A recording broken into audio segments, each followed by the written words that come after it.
first rays of morning sunlight filtered through the threadbare curtains of my cramped apartment, casting long shadows across the worn hardwood floor. I stretched my tired limbs and winced at the soreness in my feet. A souvenir from last night's double shift at Bella Notte, the upscale Italian restaurant where I'd been working for the past 8 months. The faint aroma of garlic and tomato sauce still clung to my hair, despite the shower I'd taken before collapsing into bed. "Sei già sveglia, Sofia?" my grandmother's gentle voice called from the kitchen, the familiar Italian flowing between us as naturally as breathing. "Hai dormito bene? Sì, nonna," I replied, though it wasn't entirely true. My sleep had been fitful, haunted by worries about our mounting bills and my grandmother's deteriorating health. Her medication alone consumed nearly half of my monthly income. "I'll be right there." I quickly slipped into my uniform, a crisp white button-down shirt and black slacks, and pinned my name tag that read simply, Sophia. The mirror reflected a pale face with dark circles under hazel eyes, framed by unruly chestnut hair I hastily pulled back into a neat bun. Nothing remarkable, nothing that would turn heads or command attention. Just ordinary Sophia Russo, invisible to most of the world except when holding a notepad and reciting the day's specials. Nonna was waiting with a small espresso and a slice of homemade focaccia, her arthritic hands trembling slightly as she pushed the plate toward me. "Mangia, piccola mia, you need your strength." "Grazie, nonna." I kissed her weathered cheek, breathing in the familiar scent of lavender and rosemary that always surrounded her. "I might be late tonight. Mr. Gallo mentioned a private event in the back room." Her eyes clouded with worry. "Be careful, Sophia. I don't like these late nights." I forced a reassuring smile. "It's just rich people eating overpriced pasta, nonna. Nothing to worry about." If only I had known how wrong I was. Bella Notte was unusually quiet when I arrived, the normal bustle of the kitchen staff replaced by a tense hush. Maria, one of the other waitresses, practically pulled me into the storage room the moment I walked through the back door. "Dio mio, Sophia," she whispered, her eyes wide. "Do you know who's coming tonight?" I shook my head, slipping off my worn jacket and reaching for my apron. "Dante Ricci." The name hung in the air between us, heavy with unspoken implications. My hands froze on the apron strings. "The Dante Ricci? The one who owns half of Northside?" Maria nodded vigorously, and probably the other half unofficially. "Marco says the kitchen's been prepping since dawn. Special menu, special wine, special everything." A cold knot of anxiety formed in my stomach. Everyone in the city knew the Ricci name, though it was rarely spoken above a whisper. Legitimate businessman on paper, with investments spanning real estate, import-export, and high-end restaurants like Bella Notte. But the whispers told a different story. One of protection rackets, smuggled goods, and rivals who mysteriously disappeared after crossing him. "Why is he coming here?" I asked, smoothing down my shirt with trembling hands. "Doesn't he have his own restaurants?" Maria shrugged. "Apparently he's meeting someone important. Mr. Gallo assigned Antonio to their table, of course." She rolled her eyes. Antonio was the most experienced server, the one who handled all the VIPs and collected the generous tips that came with them. Relief flooded through me. At least I wouldn't have to serve him. I could stay in my section near the kitchen, far from whatever business Dante Ricci had at Bella Notte tonight. The evening progressed normally at first. I moved between my tables with practiced efficiency, reciting specials in either English or Italian depending on the customer's preferences. The familiar rhythm of service: take order, deliver drinks, bring food, check satisfaction, clear plates, present bill, kept my mind occupied and my anxiety at bay, until Mr. Gallo appeared at my elbow as I was entering an order into the system, his forehead shiny with sweat. "Sophia," he said, his voice strained. "Antonio called in sick, food poisoning." I blinked at him, not yet comprehending what this meant for me. "I need you to take the private dining room." The words landed like stones in the pit of my stomach. They specifically requested an Italian-speaking server, and you're the only one besides Antonio who's fluent.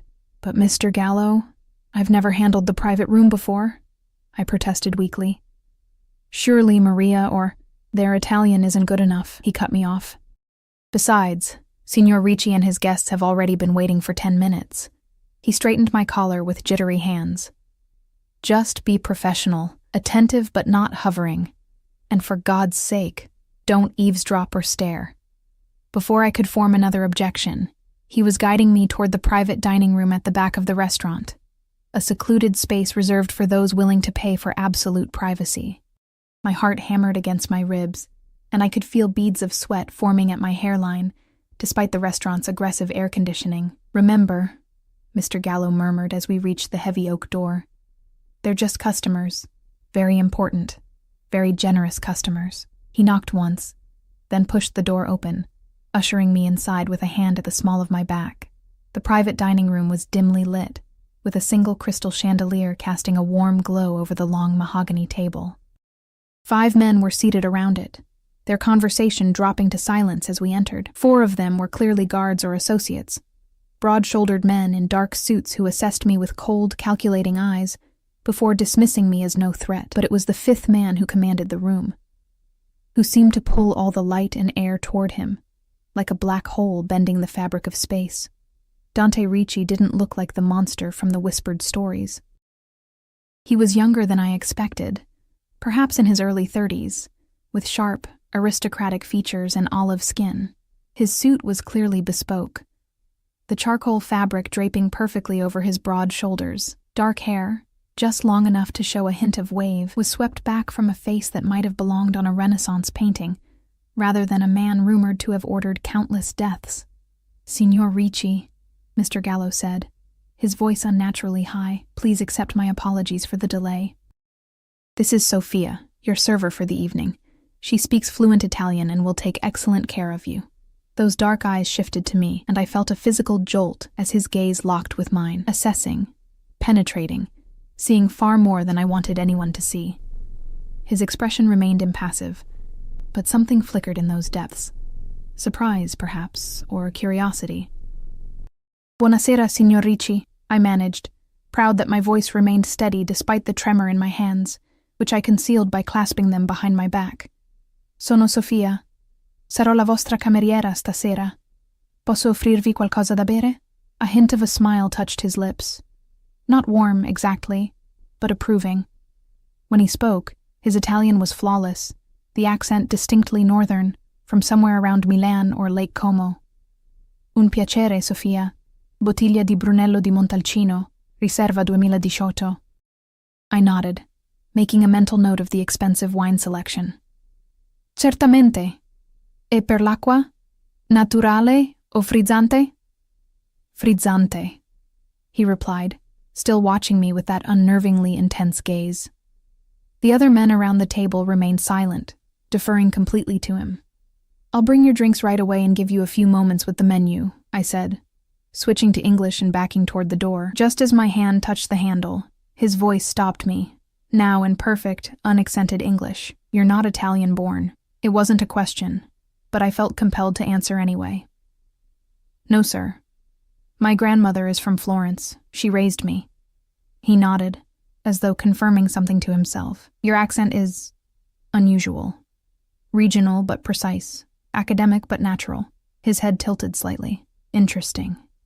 The word hung in the air between us, laden with implications I couldn't decipher. I mumbled something about checking on their wine and escaped, my heart thundering in my chest as though I'd narrowly avoided a predator. In the relative safety of the service area, I pressed my back against the wall and took several deep breaths. What was it about this man that had rattled me so completely? I'd served wealthy, powerful people before, though perhaps none with Dante Ricci's particular reputation. But it wasn't fear alone that had my pulse racing and my skin tingling with hyper-awareness. It was the way he had looked at me, really looked, when most people's eyes slid over me as if I were part of the furniture. It was the focused attention, like I was a puzzle he found worthy of solving. I gathered the requested drinks with mechanical precision, the sparkling water in crystal glasses, the wine selected from our temperature-controlled cabinet and decanted with careful hands. By the time I returned to the private room, I had composed myself. I was just a waitress doing her job, invisible but efficient, nothing more. Or so I thought. As the evening progressed, I moved in and out of the private dining room with practiced grace, serving each course of the elaborate meal with minimal interruption to their conversation, which switched fluidly between English and Italian. I kept my eyes downcast, my expression neutral, but I couldn't help noticing how the conversation would often pause when I entered, resuming only after I'd left. And I couldn't help noticing how Dante Ricci's eyes followed me, not with the leering appraisal I occasionally endured from certain customers, but with something more complex.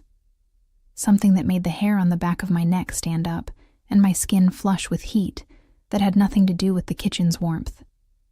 During the dessert course, a delicate panna cotta with fresh berries, disaster struck.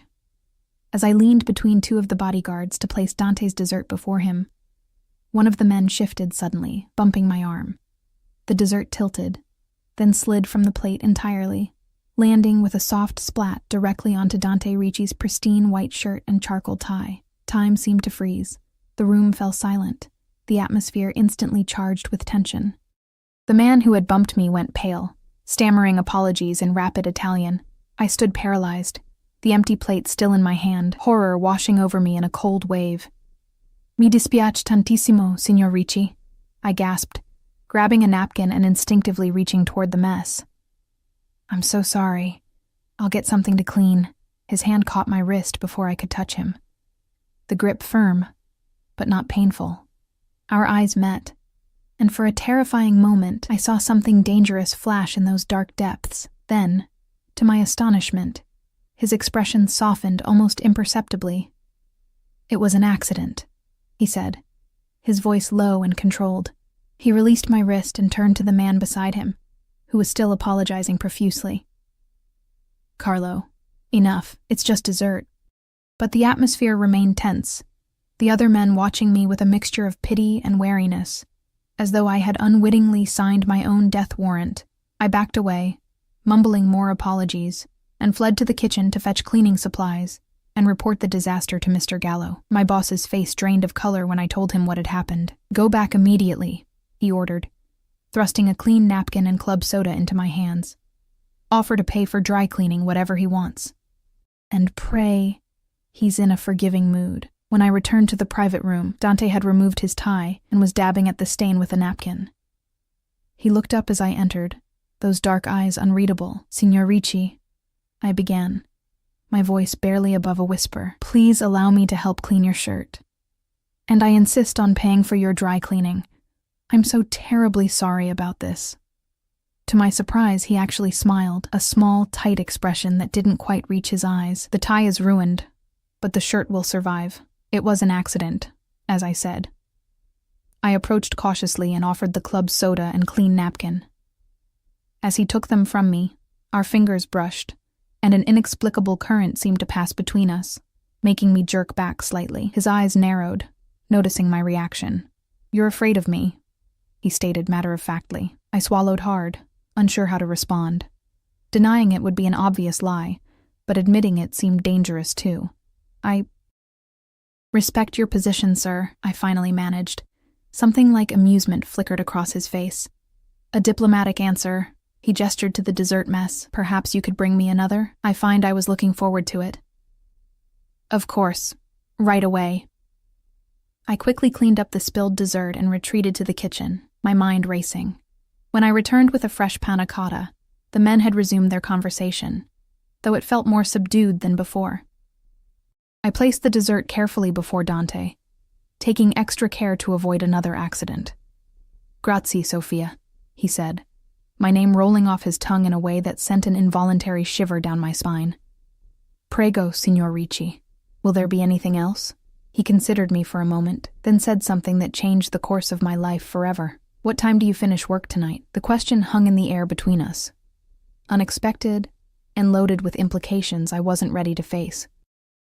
My mouth went dry, and I could feel the weight of every pair of eyes in the room on me. The bodyguards exchanged glances, their expressions ranging from surprise to veiled amusement. My voice caught, and I cleared my throat. "I finish at 11, sir." Dante nodded, as if confirming something to himself. "I'll have my driver waiting." It wasn't a request or even an invitation. It was a statement of fact, delivered with absolute certainty that it would be accepted without question. Panic flared in my chest. That's very kind, but I couldn't possibly. It's late. He cut me off smoothly, his tone gentle but brooking no argument. And I believe you mentioned to your colleague earlier that you live in Westridge. It's not safe for a woman alone at that hour. My blood ran cold. Westridge was indeed my neighborhood, but I hadn't mentioned it tonight, not to anyone. The implication was clear. He already knew things about me, had perhaps been watching me even before this evening. "I'd take the bus," I said weakly, a last feeble attempt at resistance. His expression darkened slightly. "No, you won't." 3 simple words, spoken softly but with such authority that they seemed to reshape reality around us. "I insist, Sophia. Consider it an apology for my associate's carelessness with your dessert tray." One of the bodyguards, Carlo, the one who had bumped me, shifted uncomfortably in his seat. Dante didn't look at him, but the man's discomfort deepened, as if he could feel his boss's displeasure like a physical weight. Thank you. That's very generous." The words came automatically, though every instinct screamed that accepting a ride from Dante Ricci was a dangerous proposition.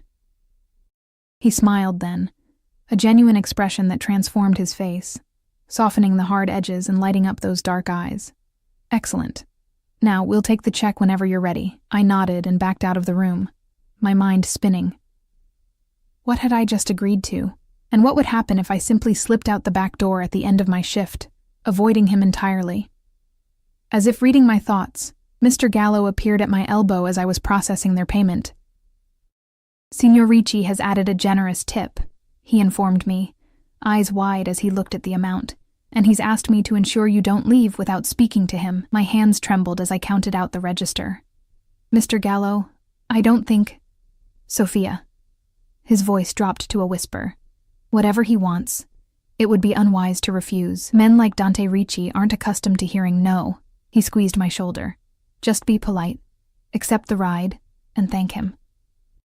It's probably just a wealthy man being gallant, but we both knew it wasn't that simple.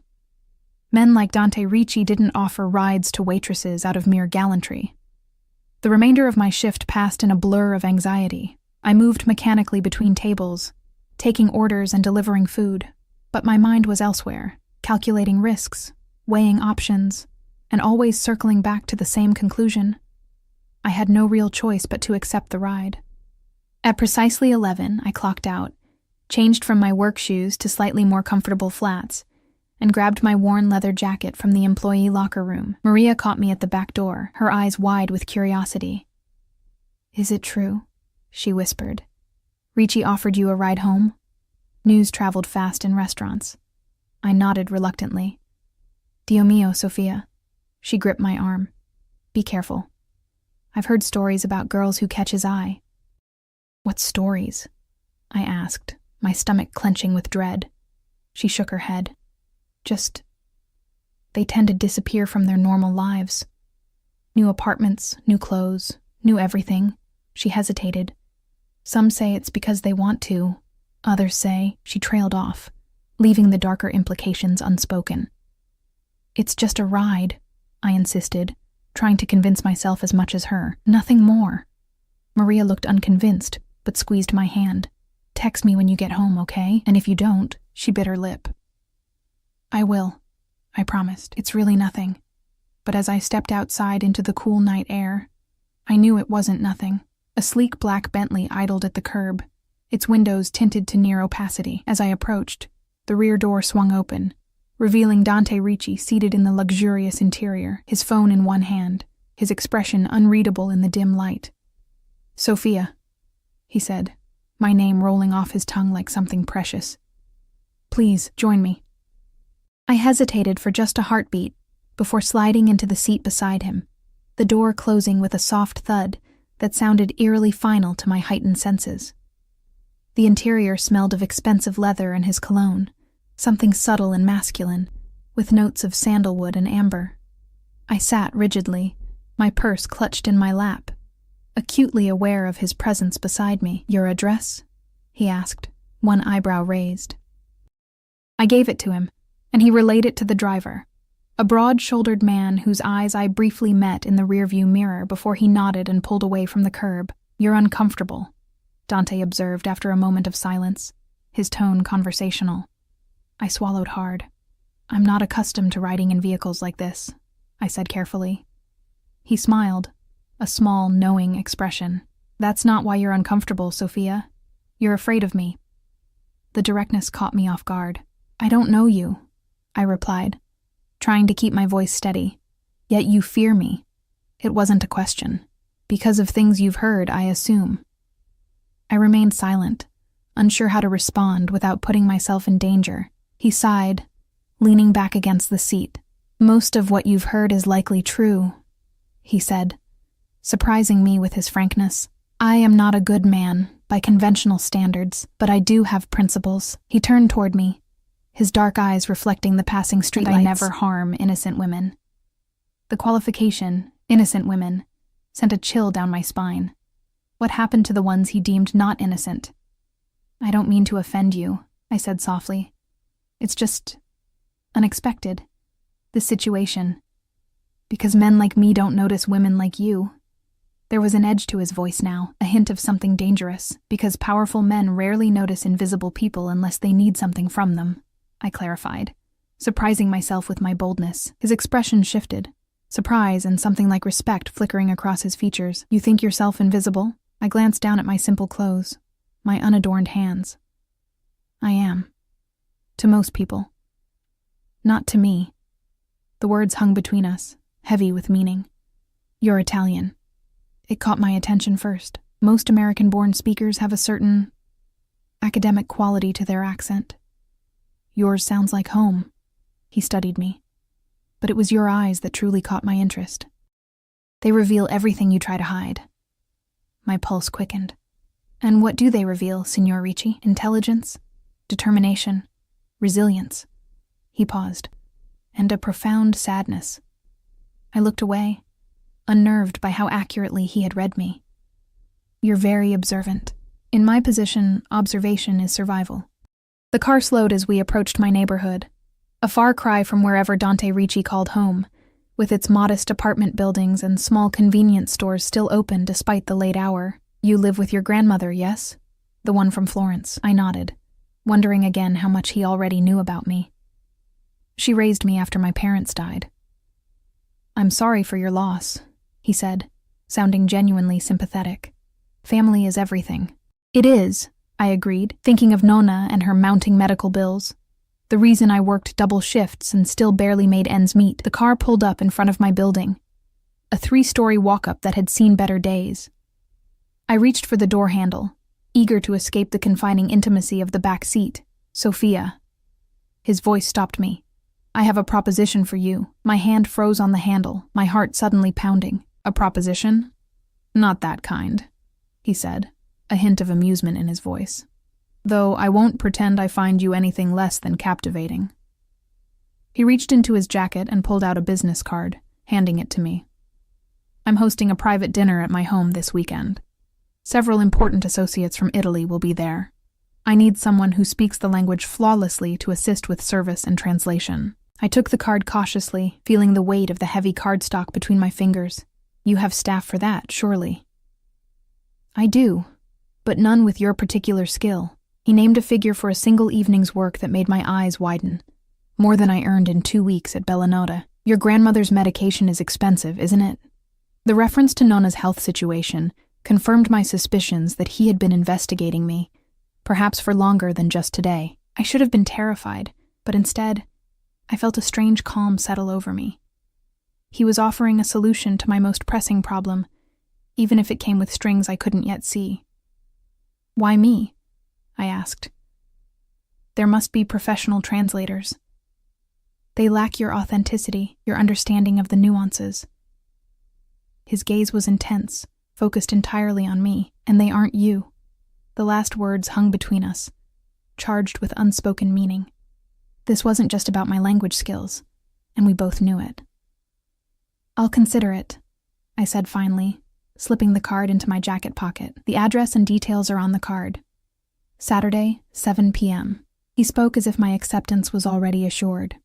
My driver will collect you at 6. I nodded and opened the door, stepping out into the night air that suddenly felt fresh and freeing after the heady atmosphere of the car. Before closing the door, I leaned down to look at him one more time. Thank you for the ride, Signor Ricci. His expression softened slightly. Dante, he corrected. And you're welcome, Sophia Russo. As the car pulled away, I stood on the sidewalk, the business card burning a hole in my pocket, and my mind racing with questions and possibilities. I hadn't given him my last name. Upstairs, Nonna was asleep in her armchair, an Italian soap opera playing softly on the television. I gently woke her and helped her to bed, answering her drowsy questions about my evening with carefully edited responses. Once she was settled, I sat at our small kitchen table and took out Dante's card, running my fingers over the embossed lettering. I knew I should throw it away, call in sick on Saturday, perhaps even look for another job, in another restaurant, far from Bellinata and the dangerous man who had noticed me there. Instead, I placed it carefully in my wallet, already knowing what my answer would be. Saturday arrived too quickly, the intervening days a blur of double shifts at Bellinote and worried conversations with Nonna, who sensed something had changed despite my attempts to hide it. I told her I'd been offered a private catering job, technically true if incomplete, and that the pay would cover her next 3 months of medication. That detail silenced her concerns. Though I caught her watching me with worried eyes as I prepared for the evening, I stood before the mirror in my small bedroom, assessing my appearance with critical eyes. The black dress I'd chosen was the nicest thing I owned, simple but elegant, with a modest neckline and hem that fell just below my knees, professional enough for service, but a far cry from my usual waitress uniform. I'd spent an hour taming my hair into a sleek chignon and applied minimal makeup to enhance my features without looking overdone. Sei bellissima, Nonna said from the doorway, her eyes misting slightly. So beautiful, like your mother. I swallowed the lump in my throat and kissed her cheek. I won't be late, I promised. And I'll have my phone if you need anything. She patted my hand. This man who hired you, she began cautiously. Is he a good man? The question pierced me with its simplicity and its impossibility. He's a powerful man, I answered honestly, and he's paying very well. Her eyes, clouded with cataracts but still sharp with wisdom, studied my face. Be careful, Nipotina. Power and goodness rarely walk hand in hand. I will, Nonna. I hugged her fragile frame, breathing in her familiar scent. I promise. Exactly at 6, my phone buzzed with a text from an unknown number. Car waiting downstairs. The black Bentley was indeed idling at the curb, the same broad-shouldered driver standing beside it. He nodded respectfully as I approached. Miss Russo, he said, opening the door for me. I had half expected, perhaps half hoped, that Dante would be waiting inside. But the back seat was empty. As we pulled away from my building, I tried to quell the nervous flutter in my stomach. This was just a job, I reminded myself. A well-paying job that would ease our financial burden for months. Nothing more. The city fell away as we drove north, expensive storefronts giving way to gated communities, and eventually to large estates set back from the road. After passing through an imposing security gate, we followed a winding driveway lined with perfectly manicured trees until Dante Ricci's home came into view. Home was an understatement. The sprawling mansion of pale stone gleamed in the early evening light, its facade reminiscent of the grand villas that dotted the Italian countryside.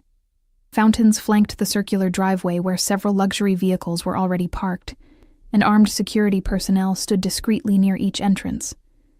The driver escorted me to a side door where a stern-faced woman in a tailored suit waited. Miss Russo. She greeted me with a curt nod. I'm Helena, Mr. Ricci's house manager. Follow me. She led me through a maze of hallways, the interior of the mansion even more impressive than its exterior. Old-world elegance blended seamlessly with modern luxury. Priceless art adorned walls of exposed stone, and antique furniture shared space with sleek contemporary pieces.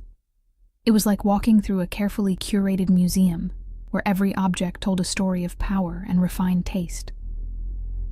Helena stopped before a heavy wooden door. Mr. Ricci wishes to speak with you before the guests arrive. She knocked once, then stepped back. Enter when called. My heart hammered against my ribs as a deep voice responded, Avanti. I pushed open the door to find myself in a wood-paneled study. Bookshelves lined 3 walls from floor to ceiling, their contents appearing well-read rather than merely decorative. A massive desk dominated one side of the room, but Dante wasn't seated behind it. He stood at the window, gazing out at the manicured gardens, a tumbler of amber liquid in one hand. He turned as I entered, and I felt that same jolt of awareness I'd experienced in the restaurant. He wore another impeccably tailored suit, this one a deep navy that emphasized the breadth of his shoulders and the lean strength of his frame. His dark hair was slightly tousled, as if he'd run his hand through it repeatedly, and the fading sunlight cast his sharp features in dramatic relief. Sophia. My name on his lips still sent an involuntary shiver down my spine. You look lovely.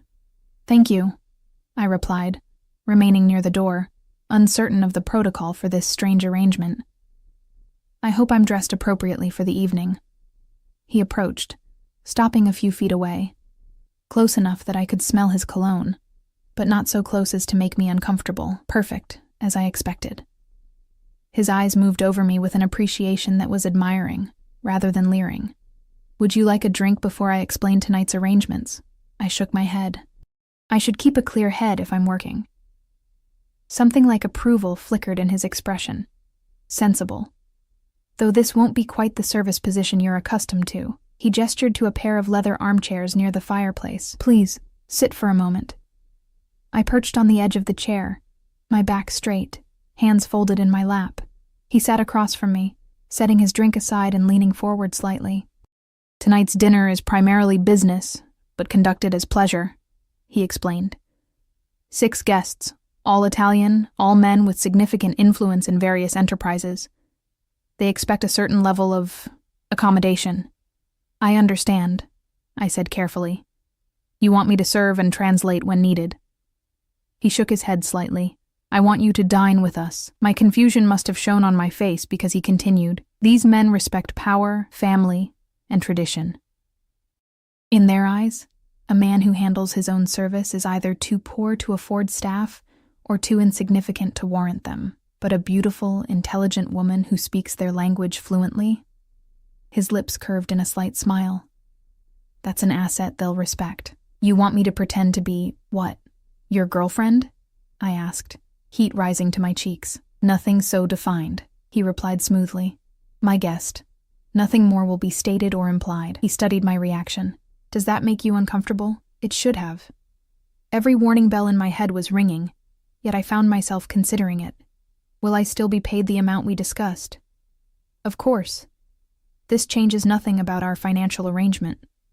He reached for his drink, taking a small sip.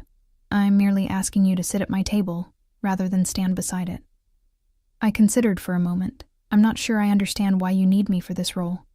Surely there are women in your circle who could— Women in my circle, he interrupted, a hint of derision in his tone, tend to be decorative rather than substantive. They speak of designer labels and luxury vacations, not literature or history or art. His eyes held mine, and none speak Italian with the soul of Florence in their voice. The compliment, unexpected and oddly specific, warmed something inside me that had been cold for too long. What would be expected of me exactly? Conversation, intelligence, nothing more.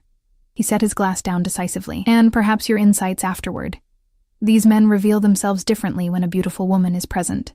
I should have been offended at being used as a tool for his business machinations, but his frank admission was refreshing compared to the platitudes I might have expected. All right, I agreed finally. But I have conditions. One eyebrow arched in surprise. Clearly, Dante Ricci wasn't accustomed to conditions being placed on his offers. I'm listening. I won't pretend to be something I'm not, I stated firmly. No fictional background or relationship. If asked, I tell the truth about who I am and what I do. He nodded slowly. Acceptable. Though perhaps omit the financial arrangements of tonight, of course. I straightened my shoulders, and I leave when the dinner concludes. No additional expectations. A flash of something, anger, amusement, crossed his face. I told you before, Sophia, I don't harm innocent women, nor do I pay for companionship. His voice had taken on that dangerous edge again. Is that clear enough? I nodded, feeling both relieved and oddly disappointed. Then we understand each other. I doubt that very much, he murmured, rising from his chair. But we have an agreement. He offered his hand to help me up, and I took it after only a moment's hesitation. His fingers were warm and strong around mine, the contact sending an unexpected thrill through my body. He held on a fraction longer than necessary before releasing me. The guests will arrive in 30 minutes, he said, his tone shifting to something more businesslike. Helena will show you to the dining room and explain the seating arrangement. He paused, his eyes holding mine. Thank you, Sophia. I appreciate your adaptability. As promised, Helena appeared moments after I left Dante's study, guiding me through more opulent hallways to a formal dining room that took my breath away. The table could have seated 20, but was set for 8, with fine china, crystal, and silver that probably cost more than a year's rent on our apartment. A small army of staff moved efficiently around the space, making final adjustments to flowers and place settings. You'll be seated here to Mr. Ricci's right, Helena informed me, indicating a place card with my name written in elegant calligraphy. The guest of honor, Mr. Vannucci, will be on his left. She proceeded to give me a brief rundown of the other guests, all Italian businessmen with connections to shipping, finance, or real estate, all powerful in their own spheres, though none as powerful as Dante himself. One last thing, she added, her expression softening slightly. Mr. Ricci rarely brings women to these dinners. You'll be observed, evaluated. I understand, I replied, though I wasn't sure I did. Not fully. I don't think you do, she said quietly, but you will. Before I could ask what she meant, the first car arrived, and everything was set in motion. Dante appeared at my side as if conjured, his hand coming to rest lightly at the small of my back as he guided me to the foyer to greet his guests. The next hour passed in a blur of introductions and thinly veiled assessments. The Italian businessmen, all older than Dante, all exuding that particular brand of Mediterranean machismo, looked at me with varying degrees of surprise, appreciation, and speculation. I smiled politely, responded in fluent Italian when addressed, and kept my answers about my background honest but vague. Dante remained close, his presence both reassuring and unnerving. Each time he introduced me, his hand would return to the small of my back, a gesture that seemed both protective and possessive. I noticed how the other men's attitudes shifted subtly in response, their initial appraising looks giving way to a more respectful distance, as if I had been marked as territory. By the time we moved to the dining room, I had begun to understand what Helena meant. These men weren't just evaluating me as a woman. They were evaluating what my presence at Dante's side might signify. About him, about his intentions, about potential weaknesses or strengths. And as the first course was served and conversation flowed around me in rapid Italian, I realized I had stepped into a world far more complex and dangerous than I had imagined. A world where even a dinner party was a carefully choreographed dance of power, alliances, and hidden agendas. A world that, despite every rational warning bell in my mind, I found myself drawn to like a moth to a dangerous flame. The dinner progressed with the precision of a military operation disguised as casual elegance. Course after exquisite course appeared and disappeared, each accompanied by perfectly paired wines that I sipped cautiously, aware that maintaining my clarity of mind was essential in this nest of vipers. I observed how Dante commanded the table without obvious effort. His Italian flowed naturally as he discussed business prospects in Milan, art acquisitions in Florence, and political developments in Rome. All topics I understood well enough to follow, though some of the underlying implications remained opaque to me. Throughout it all, he would occasionally turn to include me in the conversation with a question or comment that showcased my knowledge without putting me on the spot. Sophia spent her summers in Florence with her grandmother, he mentioned during a discussion about the city's restoration projects. Near Santa Croce, wasn't it? I nodded, surprised he had retained this detail from our brief conversations. Yes, in a little apartment off Via Ghibellina, my grandmother would take me to the Uffizi every Sunday after Mass. This prompted a nostalgic tangent about favorite Florentine landmarks that temporarily lightened the underlying tension at the table. I noticed how Dante watched me during these exchanges, a slight smile playing at the corners of his mouth when I spoke passionately about Botticelli's Primavera, or described the perfect gelato from a tiny shop near the Ponte Vecchio.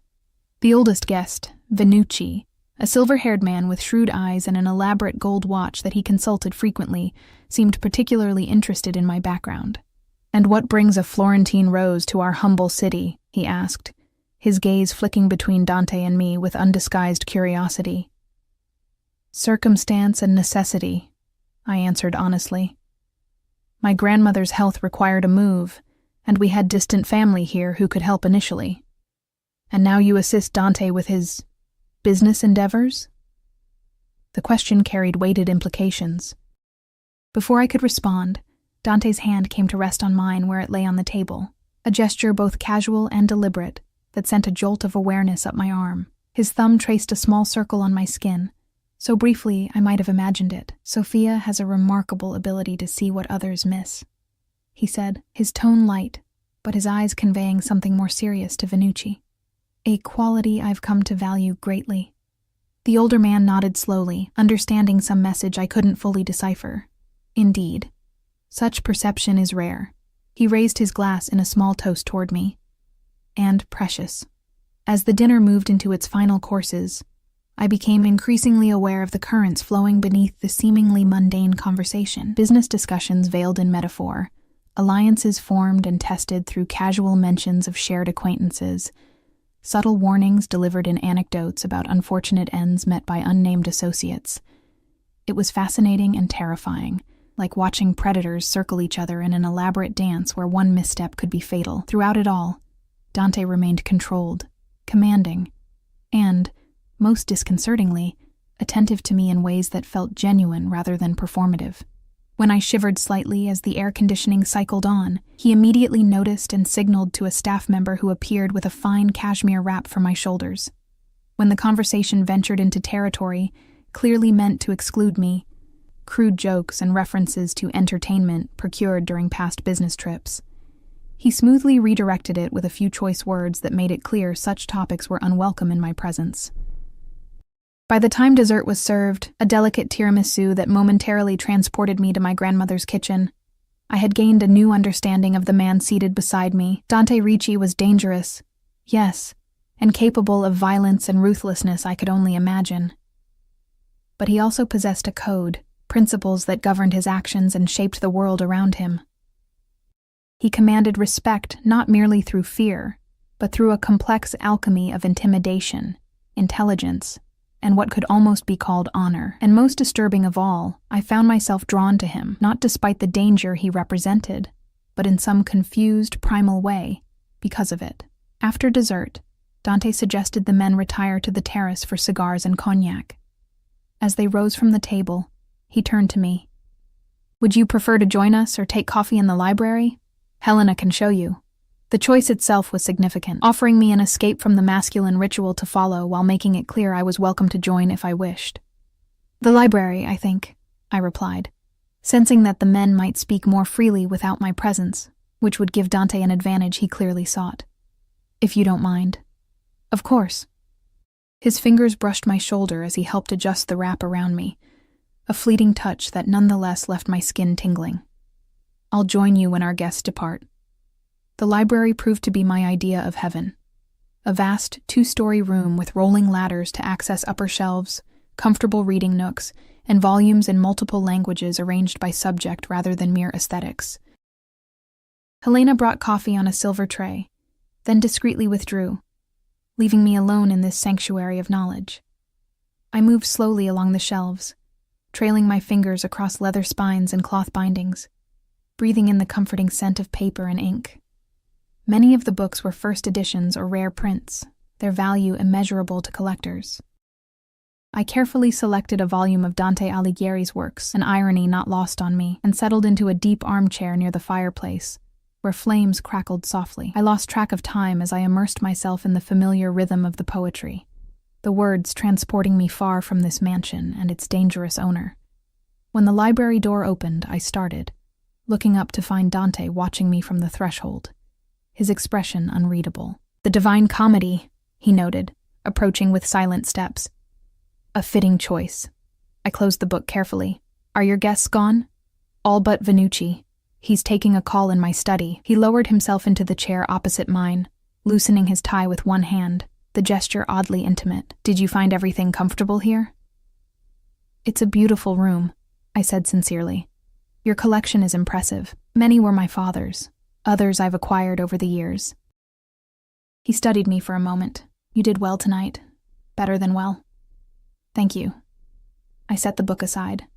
"Did I serve your purpose, whatever it was?" A smile touched his lips, direct as always. "Yes, you did." He leaned back in the chair, his posture relaxing slightly. "Vannucci controls several shipping lanes I need access to. He's traditional, old-school Sicilian. Values family, loyalty, culture. A man who speaks 4 languages but trusts only those who speak his mother tongue. And my presence demonstrated what? That you appreciate the same things? That, and more." His dark eyes held mine. It showed I can recognize value beyond the obvious, intelligence beyond ambition, beauty beyond display. The compliments delivered in his matter-of-fact tone warmed me despite my determination to remain detached. "I'm glad I could help then." "He asked about you," Dante continued, watching my reaction closely. "After you left." My pulse quickened. "What did he ask?" "Whether you were under my protection." The phrase carried weight beyond its simple words.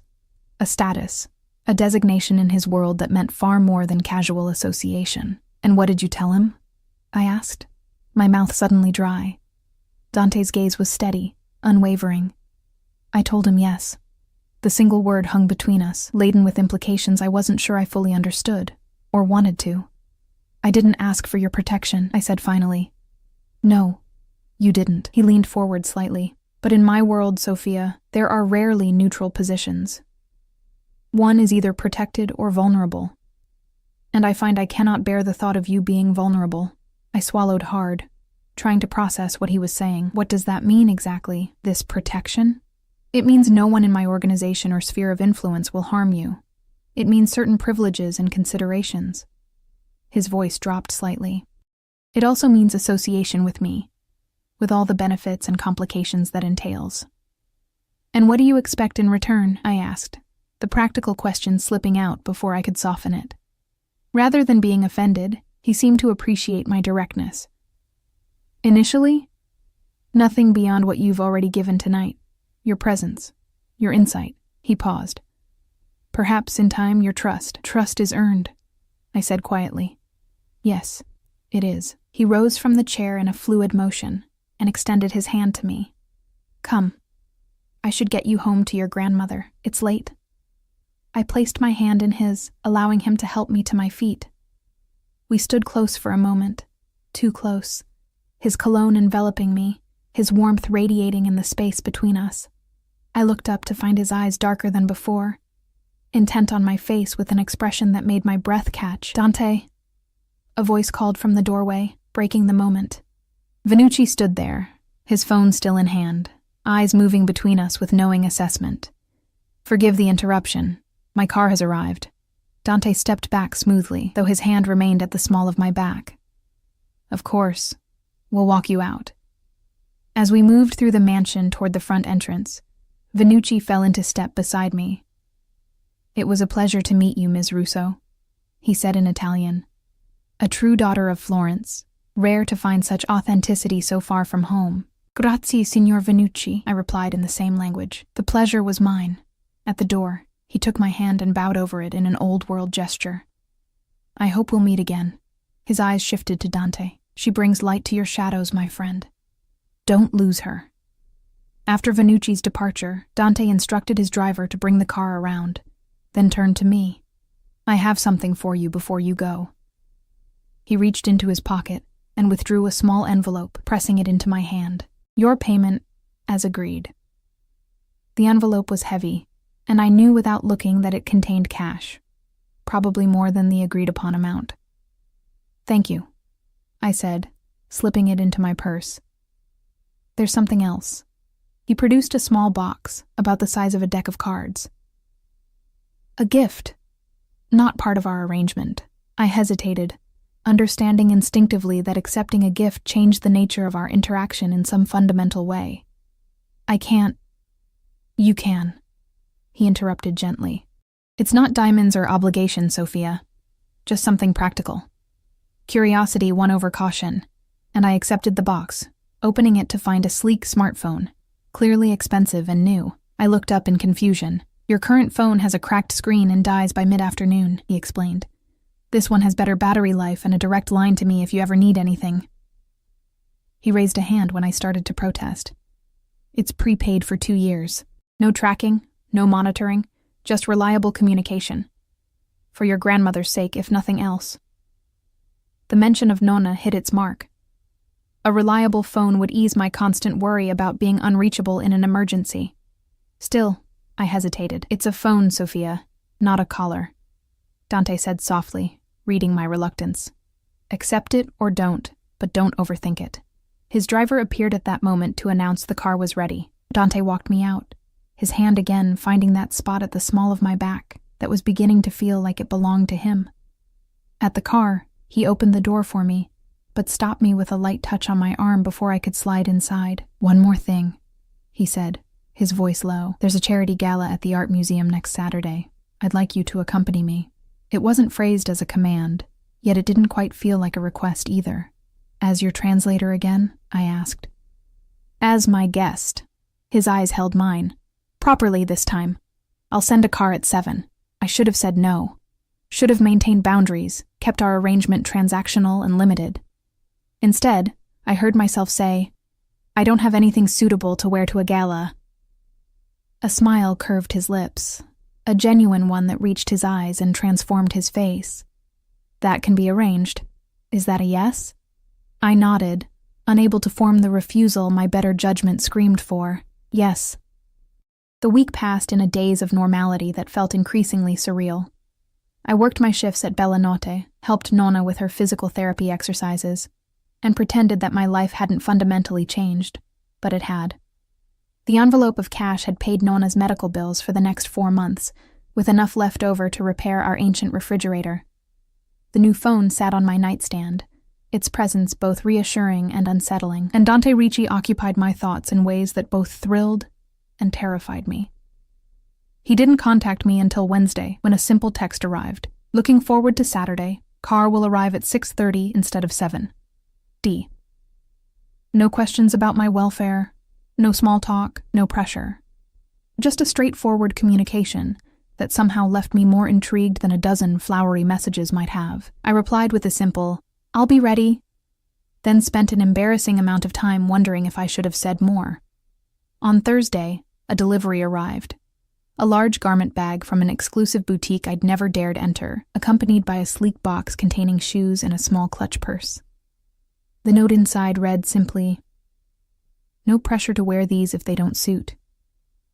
D. Inside the bag hung a gown that took my breath away. A deep midnight blue that shimmered subtly when it moved, with a classic silhouette that managed to be both elegant and subtly sensual. It was exactly what I would have chosen for myself if I'd had unlimited resources, which was both impressive and slightly unnerving.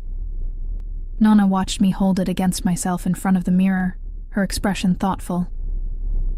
This man, she said carefully. He's more than an employer, isn't he? I couldn't lie to her. I don't know what he is, Nonna, not exactly. She took my hand, her papery skin cool against mine. I see how your eyes change when you speak of him. Be careful with your heart, Nipotina. Men with power often love that power more than they can ever love a woman. It's not like that, I insisted, though I wasn't entirely sure what it was. It's complicated. Love always is, she replied with the wisdom of her years. Just remember who you are, Sophia. Don't lose yourself in his world. Saturday evening arrived with a flurry of nervous preparation. The dress fit as if it had been made for me, the fabric draping perfectly over my curves without being overly revealing. The shoes, thankfully, were elegant but comfortable, with heels high enough to be fashionable without making walking a challenge. I arranged my hair in a simple updo, and applied makeup with a lighter hand than I might have expected for such an event, instinctively understanding that Dante preferred subtlety to ostentation. When I emerged from my bedroom, Nonna's eyes filled with tears. "Bellissima," she whispered, "just like your mother on her wedding day. That same glow." Her words sent a complicated ripple of emotions through me: pride, sadness for the mother I barely remembered, and a sudden, sharp awareness of what this evening might represent. This wasn't just another job. It was a step into Dante's world on different terms, a public acknowledgement of something between us that remained undefined. The black Bentley arrived precisely at 6:30, but this time, Dante himself emerged when the driver opened the door. He stood on the sidewalk looking up at my building, commanding in his perfectly tailored tuxedo, his dark hair styled impeccably. When I stepped outside, his expression changed subtly, a softening around the eyes, a slight parting of his lips that betrayed surprise or appreciation. "Sophia," he said simply, the words somehow conveying everything his controlled expression didn't. "Is this suitable?" I asked, suddenly uncertain despite the hours of preparation. He approached slowly, his eyes never leaving mine. "You are beyond suitable," he replied, his voice low. "You are magnificent." Heat rose to my cheeks at the frank admiration in his gaze. He offered his arm, and I took it, feeling the solid strength beneath the fine fabric of his sleeve. As he helped me into the car, his hand at my waist sent that now familiar current through my body, a response I was finding increasingly difficult to ignore. Inside the car, he kept a respectable distance, though his eyes returned to me frequently as we discussed the event ahead. The gala was a fundraiser for the city's art museum, bringing together wealthy patrons, artists, and the social elite, a world as foreign to me as Dante's more shadowy business dealings. "You seem nervous," he observed as we neared the venue. "I am," I admitted. "This isn't my normal environment." "Few people there tonight truly belong in that environment," he said with a hint of disdain. "Most are playing roles, pretending to understand art they cannot appreciate, displaying wealth they haven't earned, wielding influence they don't deserve." His expression softened as he looked at me. "You, at least, genuinely love art. That puts you ahead of most of the guests." "How did you know that?" I asked, surprised by his perception. "The way you spoke about the Uffizi, about Botticelli." "Aye," his lips curved in a slight smile. "Your eyes reveal everything, Sophia." As our car joined the line of luxury vehicles approaching the museum's grand entrance, I took a deep breath, centering myself. "What am I to you tonight, Dante? What role am I playing?" He considered me for a long moment, his dark eyes inscrutable. "No role. Just be yourself." He reached across the space between us to take my hand. "And stay close to me." Camera flashes greeted us as we stepped onto the red carpet, though I quickly realized they weren't for us, or at least not for me. Dante, however, drew attention merely by his presence, with subtle nods of acknowledgement from security personnel and nervous glances from event staff who scrambled to ensure everything was perfect as we passed. Inside, the museum had been transformed into a glittering wonderland. The massive central hall was filled with elegantly dressed guests, the air humming with conversation and quiet music from a string quartet. Waitstaff circulated with champagne and delicate hors d'oeuvres, while spotlighted artwork provided the ostensible focus of the evening. Dante's hand remained at the small of my back as he guided me through the crowd, introducing me simply as Sophia to a carefully selected few people, a curator he seemed to genuinely respect, an elderly art dealer who kissed my hand and spoke to me in rapid Florentine Italian, a city official who couldn't quite hide his nervousness despite his forced smile. I noted how people responded to Dante, with deference, fear, fascination, or some combination of all three. Women watched him with undisguised interest, their gazes often turning speculative or envious when they noted his attentiveness to me. Men either avoided direct eye contact or made too much of it, attempting to project confidence they clearly didn't feel in his presence. We paused before a small Caravaggio, the dramatic chiaroscuro depicting a biblical scene with the painter's characteristic intensity. As we admired it, I felt Dante watching me rather than the masterpiece. "What do you see?" he asked quietly. "Light and darkness fighting for dominance," I replied honestly. "The subject caught between them, unable to fully exist in either realm. Something flickered in his expression. Recognition, perhaps, or a kind of revelation. "Yes," he said simply. "Exactly that." As the evening progressed, I began to understand that this wasn't merely a social event for Dante. He moved through the room with purpose, having brief, seemingly casual conversations that I sensed carried significant weight beneath their mundane surfaces.